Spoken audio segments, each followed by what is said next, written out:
Inilah kisah Sufi Abdus Salam al-Mashisi.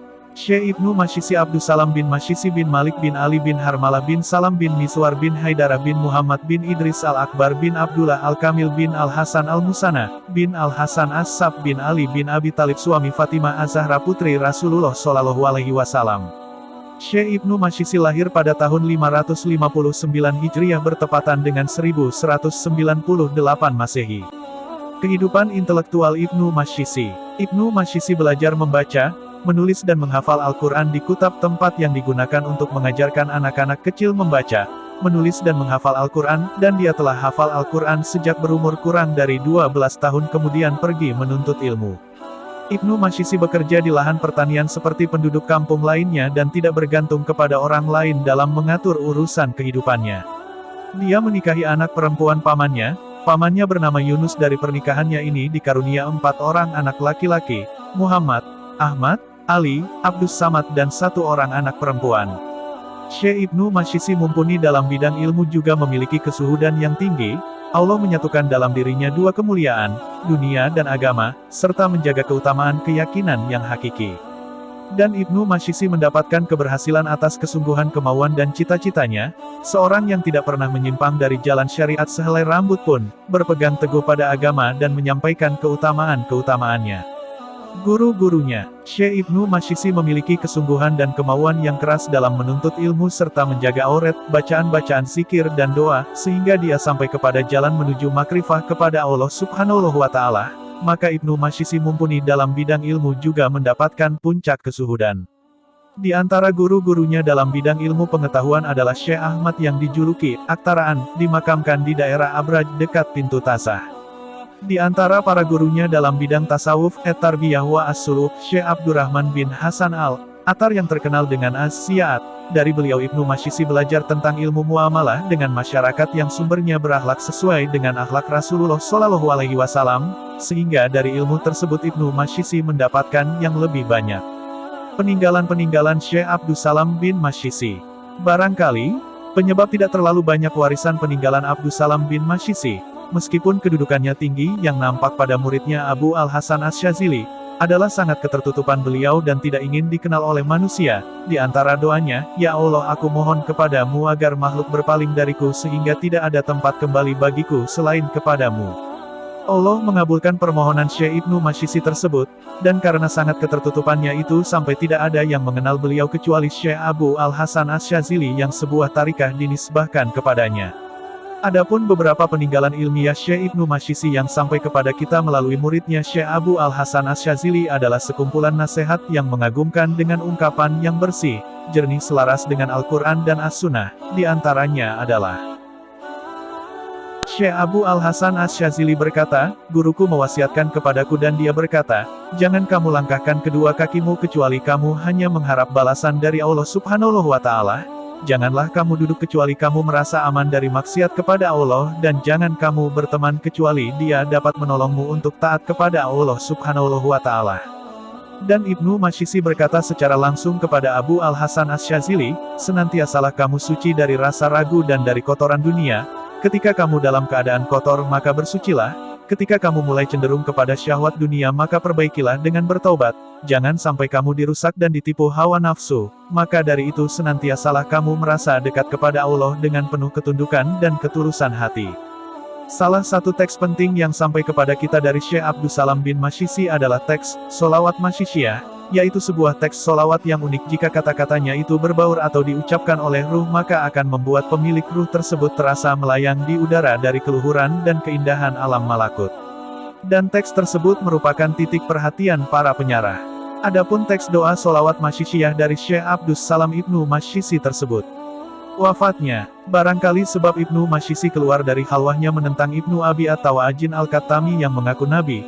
Beliau telah mempengaruhi sebagian orang pada masanya, dan melakukan perlawanan atas dia dan para pengikutnya dengan logika dan dalil-dalil syar'i baik ucapan dan perbuatan dengan serangan atau perlawanan yang keras. Mereka memotivasi untuk melakukan tipu daya dan persekutuan untuk membunuhnya. Maka ia mengutus sebuah kelompok kepada Syekh itu untuk menjebak beliau sehingga beliau turun dari khalwahnya untuk berwudu dan salat subuh, dan di sanalah mereka membunuhnya pada tahun 622 Hijriah. semoga Allah merahmati dengan rahmat yang luas, dan mengumpulkan kami bersama dengan beliau di tempat yang disenangi di sisi Tuhan yang berkuasa. Wassallallahu ala sayyidina Muhammad wa ala alihi wa sahbihi wa salam taslima. Maulai Syekh Abdussalam Al-Mashishi wali kutub Maroko yang berpuasa sejak bayi. Berdirinya tarekat Syaziliyah yang dimotori oleh Waliullah Maulai Syekh Hasan Asy-Syazili tentu tidak pernah terlepas dari guru yang mengajarkan dan menurunkan tarbiyah suluk pendidikan akhlak kepada beliau. Dan guru besar dari pemrakarsa tarekat Syaziliyah tersebut adalah Maulai Syekh Abdissalam Ibnu Mashishi. Bagi kebanyakan ulama, bahkan masyarakat biasa di Maroko, nama Maulai Syekh Abdissalam Ibnu Mashishi sudah tak asing lagi. Beliau adalah guru besar dari 3 Waliul Qut. Makam atau kedudukan beliau pun bahkan disebutkan dalam banyak riwayat. Salah satunya dalam kitab Al-Mutrib bi Masyahiri Ahli Maghrib karangan Syekh Abdullah Ibnu Abdul Qadir At-Talidi, bahwa kedudukan Maulai Syekh Abdissalam Ibnu Mashishi di negeri Maghrib sekarang Maroko menyamai kedudukan Imam Syafi'i di Mesir. 3 waliullah yang berguru ke beliau yaitu Sidi Ibrahim Ad-Dasuki pendiri tarekat Dasukiyah atau Burhamiyah, Sidi Ahmad Al-Badawi, seorang wali bertarekat Sunni yang mendirikan tarekat Badawiyah di kota Fes, Maroko. Dan yang terakhir, murid satu-satunya yang sangat dekat dengan beliau, yaitu Sidi Syekh Abu Hasan Asy-Syazili.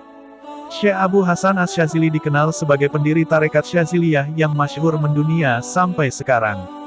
Maka dari sini, sependek pengamatan penulis, beliau menempati makam Qutbul Aktab pemimpinnya para pemimpin wali.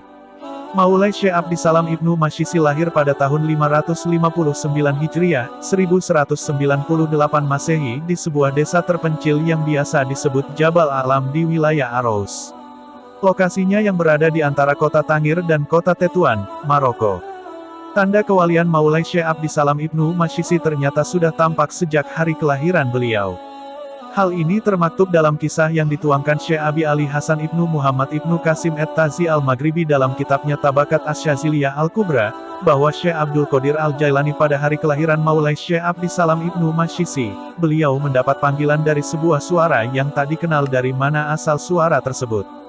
Suara tersebut berkata, "Wahai Abdul Qadir, pergilah kamu ke negeri Maghrib, negeri bagian barat, sekarang Maroko, sesungguhnya pada hari ini telah lahir seorang wali qut." Mendengar suara tersebut, lantas Syekh Abdul Qadir Al-Jailani langsung pergi ke tempat di mana Maulai Syekh Abdissalam Ibnu Mashishi dilahirkan. Sesampainya beliau di sana, beliau berkata kepada ayah Maulai Syekh Abdissalam, "Tolong perlihatkan anakmu kepadaku." Sang ayah pun memperlihatkan salah satu anaknya. Syekh Abdul Qadir menolak, seraya berkata, "Bukan dia yang kumaksud." Lalu sang ayah mengeluarkan semua anaknya untuk menghadap Syekh Abdul Qadir Al-Jailani. Tetapi Syekh pun masih menolak. Akhirnya sang ayah berkata, "Hanya tersisa satu dari anak-anakku, itu pun yang baru dilahirkan hari ini." Syekh Abdul Qadir berkata, "Nah, dialah yang kumaksud." Diberikanlah Maulai Syekh Abdissalam Ibnu Mashishi yang masih bayi kepada Syekh Abdul Qadir, beliau langsung menggendongnya, lalu mengusap kepalanya sambil mendoakannya. Berpuasanya beliau ketika bayi. Saat hilal bulan Ramadan sudah tampak, Maulai Syekh Abdissalam Ibn Mashishi yang masih bayi menolak untuk disusui oleh ibunya. Setiap disodorkan kepadanya air susu di siang hari, beliau tak menghisap setetes pun dari air susu tersebut. Akan tetapi, jika azan maghrib sudah berkumandang, beliau yang masih bayi mendekat ke payudara ibunya, lalu menyusu dari ibunya. Beliau berpuasa sama seperti kewajiban yang dibebankan kepada orang yang sudah tamyiz dan akil balik sejak bayi. Bagi kebanyakan ulama, bahkan masyarakat bisa di Maroko, nama Maulai Abdussalam bin Mashishi sudah tidak asing lagi. Beliau, sebagaimana tercatat dalam kitab At-Tabakat Asy-Syaziliyah Al-Kubra karangan Syekh Hasan bin Muhammad bin Qasim At-Tazi, merupakan guru dari 3 wali kutub pemimpin para wali. 3 wali dimaksud yaitu Syekh Ahmad Al-Badawi, murid wali kutub Syekh Abdul Qadir Al-Jailani dan Syekh Ahmad Rifai, Syekh Ibrahim Ad-Dusuki dan Syekh Abu Al-Hasan Ali bin Abdillah Asy-Syazili pendiri tarekat Syaziliyah. Dari sini, sependek pengamatan penulis, beliau dalam dunia perwalian masuk kategori Al-Ghouts, yang berarti penuntun atau pembimbing kepada kebaikan dan kebagusan, khususnya dalam menuju makrifat kepada Allah atau Qutbul Aktab, pemimpinnya para pemimpin wali. Maulai Abdussalam bin Mashishi dengan kedalaman ilmu dan kesuhudannya yang tinggi adalah sosok yang sangat tertutup dan tidak ingin dikenal oleh manusia. Hal ini bisa dilihat dari salah satu doa beliau, "Ya Allah, aku mohon kepadamu agar makhluk berpaling dariku sehingga tidak ada tempat kembali bagiku selain kepadamu." Allah pun akhirnya mengabulkan permohonan beliau tersebut dan karena sangat ketertutupannya itu sampai tidak ada yang mengenal beliau kecuali Waliullah Syekh Abu Al-Hasan Asy-Syadzili. Perkenalan dan pertemuan agung beliau dengan muridnya, Syekh Abu Al-Hasan Asy-Syadzili, berawal saat Syekh Abul Hasan, yang saat itu di puncak perasaan yang dahsyat untuk bertakarub kepada Allah Subhanahu wa Ta'ala. Berharap hatinya penuh cahaya marifatullah, mengembara mencari mursyid yang kutub. Sampailah beliau ke negeri para wali di Irak. Dari satu wali ke wali lain yang beliau temui belum juga membuatnya puas sebelum bertemu dengan seorang wali kutub di zaman itu. Padahal dari Maroko Syekh Abul Hasan menembus ribuan kilometer menuju Irak, mengarungi padang Sahara yang luar biasa luasnya, demi mencapai cita-citanya yang luhur. Akhirnya beliau bertemu dengan salah seorang wali di Irak, ketika itu sang wali yang beliau temui berkata kepadanya, "Wahai anak muda, engkau mencari kutub jauh-jauh sampai di sini. Padahal orang yang engkau cari itu sebenarnya di negeri asalmu sendiri. Beliau adalah kutubus zaman yang agung saat ini. Sekarang pulanglah engkau ke Maghrib, Maroko, daripada bersusah payah berkeliling di negeri ini." Saat ini beliau sedang berkholwat di puncak gunung di sebuah gua. Temuilah beliau dan cari di sana. Setelah itu beliau bergegas menuju Maroko dan kembali ke desanya Gamarah, tempat di mana beliau dilahirkan. Hatinya tak terbendung untuk segera bertemu dengan sang kutub yang menetap di pucuk gunung, Jabal Al-Alam. Ketika menempuh jalan berliku menuju puncak gunung itu Syekh Abul Hasan akhirnya bertemu juga dengan sang kutub tersebut. Kemudian sang kutub, Maulai Abdussalam bin Masyisi, memerintahkannya berkali-kali untuk mandi di dekat gua yang kebetulan ada air untuk mandi dan berwudu, hingga beliau sadar bahwa perintah tersebut untuk mensucikan diri dari hal-hal yang berkaitan dengan keangkuhan dan kesombongan. Lalu saat beliau keluar dari bersuci dan menghadap dalam keadaan fakir, dari arah gua itu muncul sosok yang tampak lanjut usia dengan pakaian yang sederhana, dan dengan songkok dari anyaman jerami seraya berkata, "Marhaban wahai Ali bin Abdullah bin Abdul Jabbar," dengan menyebut nasab Syekh Abul Hasan sampai ke Rasulullah Shallallahu Alaihi Wasallam. Mendengar itu semua Syekh Abul Hasan semakin takjub. Belum sempat mengeluarkan kata, sang kutub itu melanjutkan, "Wahai Ali, engkau datang kepadaku sebagai fakir baik dari segi ilmu maupun amalmu, maka engkau akan mengambil dariku semua kekayaan, dunia hingga akhirat." Bahkan beliau melanjutkan, "Ketahuilah bahwa sesungguhnya sebelum engkau datang ke sini, Rasulullah telah memberitahu kepadaku segala hal tentang dirimu, serta akan kedatanganmu hari ini. Selain itu aku juga mendapatkan tugas dari beliau agar memberikan pendidikan dan bimbingan kepadamu. Oleh sebab itu ketahuilah bahwa kedatanganku kemari sengaja untuk menyambutmu." Begitulah sedikit gambaran tentang sang Qutbul Aqtab, atau Al-Ghouts, Maulai Abdussalam bin Masyisi. Beliau adalah Abdussalam bin Masyisi bin Malik bin Ali bin Harmalah bin Salam bin Miswar bin Haidara bin Muhammad bin Idris Al-Akbar, bin Abdullah Al-Kamil bin Al-Hasan Al-Musanna bin Al-Hasan As-Sab bin Ali bin Abi Talib suami Fatimah Az-Zahra putri Rasulullah Shallallahu Alaihi Wasallam.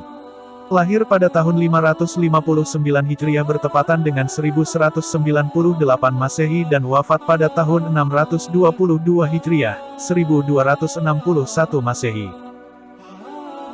Semasa hidupnya beliau memiliki kesungguhan dan kemauan yang keras dalam menuntut ilmu serta menjaga aurat, bacaan-bacaan zikir dan doa, hingga sampai kepada jalan menuju makrifah kepada Allah Subhanahu wa Ta'ala. Dalam bidang ilmu pengetahuan salah satunya beliau berguru pada Syekh Ahmad yang dijuluki Aktaraan, dimakamkan di daerah Abraj dekat pintu Tazah. Dalam bidang tasawuf di antara para gurunya adalah Syekh Abdurrahman bin Hasan Al-Attar yang terkenal dengan As-Siyaat. Dari beliau Ibnu Masyisi belajar tentang ilmu muamalah, interaksi sosial, dengan masyarakat yang sumbernya berakhlak sesuai dengan akhlak baginda Rasulullah Shallallahu Alaihi Wasallam. Meski tidak banyak meninggalkan karangan, namun salah satu warisan yang sangat penting dan berharga dari beliau adalah teks, Sholawat Masyisiyah, yaitu sebuah sholawat yang jika kata-katanya berbaur atau diucapkan oleh ruh maka akan membuat pemilik ruh tersebut terasa melayang di udara dari keluhuran dan keindahan alam malakut. Sholawat yang memiliki banyak rahasia dan keutamaan, serta mampu memberikan pancaran cahaya ilahi bagi para pengamalnya adalah merupakan anugerah bagi penulis ketika bisa menziarahi makam beliau, Qutbul Aqtab, Maulai Abdussalam bin Masyisi.